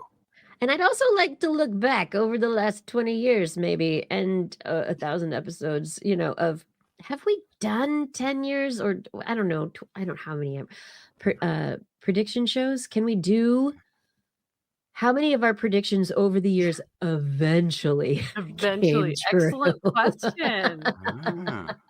I wonder if ChatGPT 4.796 can help me with that one. Yeah. I gotta get my prompts Are correct. we the chimps in the room with the typewriter that eventually, given enough time, made Justin has properly predicted a Super Bowl win. He also predicted there was something else really. It wasn't just the Super Bowl win. It was also like the deciding play. Like The almost deciding as a play-by-play. It was like ridiculous. Like I went into an announcer thing and Peyton Manning goes back. He throws. It's intercepted. It's coming back. Like it was like a whole ridiculous vision of the future. And you were correct. And you have been correct in other things like epigenetic factors, like I don't know. There have been a bunch where I've been like, dang, I totally went, nah. And you were the fringer. And there you were. 10 years, 20 years later, correct. Finally. Let's see how many times that happened. And Justin. Oh, yeah. I'm so sorry. I got off the... We're looking forward to next week, really. Anyway, we look forward next week. And if you learned anything, though, from this show, you should remember. I think we just helped you remember everything from last year that was already all in your head. This Week in Science. This Week in Science. This Week in Science. This Week in Science, it's the end of the world. So I'm setting up shop, got my banner unfurled. It says the scientist is in, I'm gonna sell my advice. Show them how to stop the robots with a simple device. I'll reverse global warming with a wave of my hand. And all it'll cost you is a couple of grand. 'Cause this week's science is coming your way. So everybody listen to what I say. I use the scientific method for all that it's worth. And I'll broadcast my opinion all over the earth. 'Cause it's This Week in Science. This Week in Science. This Week in Science. Science. Science. This Week in Science. This Week in Science. This Week in Science. Science. Science. Science. I've got one disclaimer and it should